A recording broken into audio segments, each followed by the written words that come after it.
Yes, guys, what's going on? Adam McKola here, back again, this time for the preview. Manchester United's trip to Barcelona, 1-0 down after Luke Shaw's own goal, or Luis Suarez's goal. That's what I thought it was until I just looked at the stats of the last game. That shows you how much I stayed away from everything after that defeat to Barcelona. But Manchester United did lose 1-0, and we go into this game with it all to do yet again. And even though the deficit isn't as big as it was against Paris Saint Germain, I think overturning a 1-0 defeat against Barcelona in the Nou Camp is more difficult of a job than trying to do a 2-0 defeat against Paris Saint Germain in their stadium. I say that because Barcelona have more pedigree, and they also have Lionel Messi as well, who had a quiet night at Old Trafford. Smalling did well on him. Obviously, he injured him as well, which was obviously by accident, but that's one way to keep him quiet. Lionel Messi doesn't stay quiet for long. He's actually never scored at Old Trafford after a few games there, but at the Nou Camp and at neutral venues, he'll be looking more confident because he's scored a few goals against United before in finals, and it's difficult to keep Messi quiet for 2 games. We'll discuss all of that and much more here in the preview of the big match against Barcelona. I'll be heading out to Spain as well in the morning ahead of the game. Looking forward to that one and hoping United can pull off another miracle. We'll have to do it without Luke Shaw, without Ander Herrera, without Eric Bailly, without Antonio Valencia. Those are the players that are out for Manchester United. Luke Shaw picking up a booking, which meant he's suspended for this game. He was suspended for the league game as well after accumulating 10 yellow cards. Questionable whether Nemanja Matic and Alexis Sanchez will be available, but Sky Sports today reporting that they've provided United with a boost. They have travelled with the squad. They say boost. Is Alexis Sanchez and Nemanja Matic being fit a boost?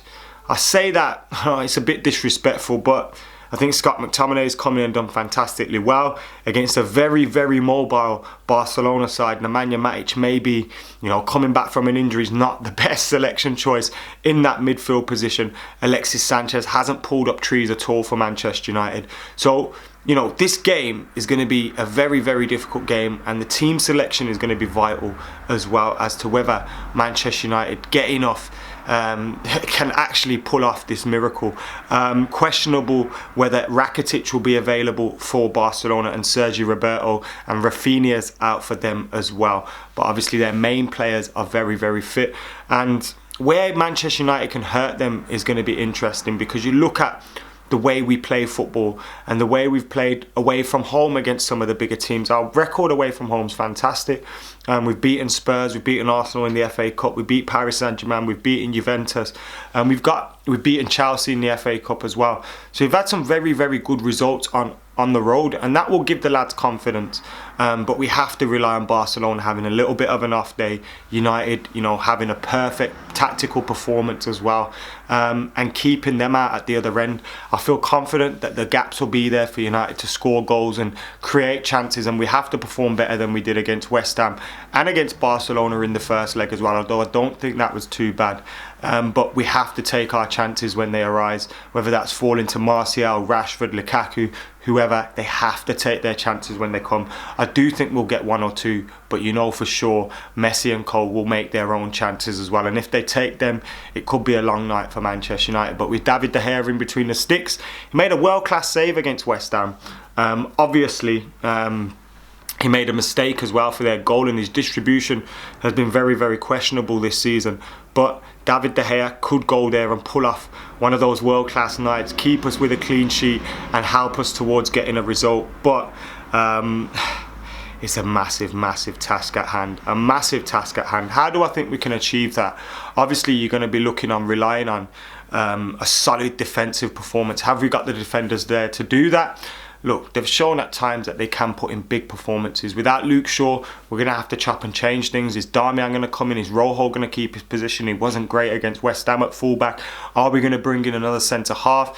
Against them in the first leg, we seem to play Lindelof, Smalling and Luke Shaw almost as centre-halves, with Young and Dalot bombing forward.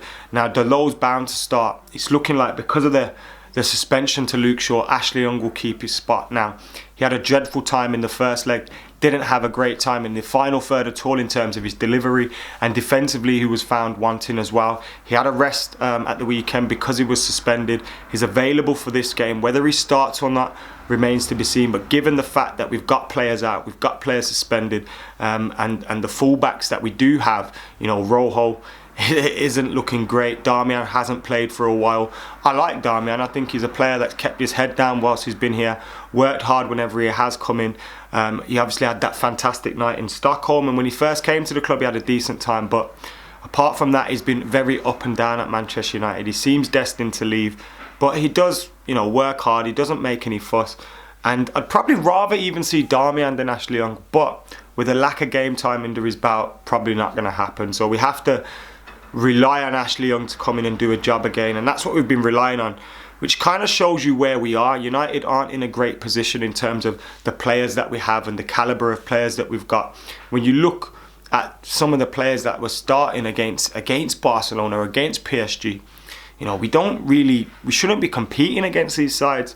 Now that's bad considering the amount of money that we've spent, but it shows you the lack of direction that we've had in terms of spending that money. Now some would say a sporting director or technical director or director of football or whatever you want to call it coming in to help Ole would help that, but we need a clear, you know, guideline, a clear aim, a clear vision, and we just haven't had that. Obviously chopping and changing managers doesn't help. That's why we need to back Ole Gunnar Solskjaer, not just in the transfer market, not just financially, but give him the support and the structure. If he says he wants to get rid of Alexis Sanchez, I don't want Ed Woodward saying, oh well, you know, Alexis Sanchez is you know, he's great value. And I think Paul Scholes and Slaven Bilic said that midweek on BT, and I thoroughly agreed with it. So we need to give him control and we need to get this squad up to task. But in terms of this game this week, it looks like it's going to be Young and Delo.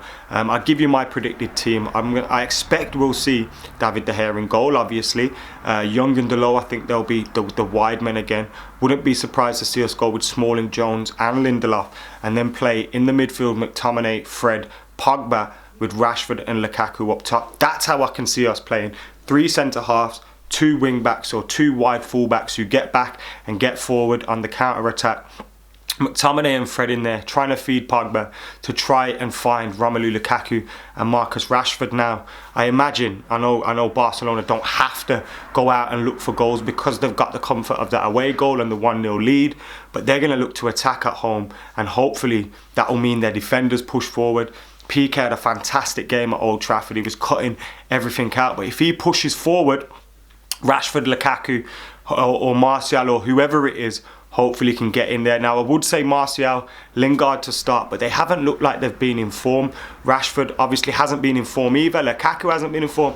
Not many of these players have been in form, but I think tactically, I think that's what we'll look to see. We'll see a front two, whether that's Lingard and Rashford, and Martial and Rashford, Lukaku and Martial, Lukaku and Rashford. I think we'll see a front two. I think it will be Lukaku and Rashford as well. So that's what I think we'll see there. Martial stayed on for the full 90 minutes against West Ham.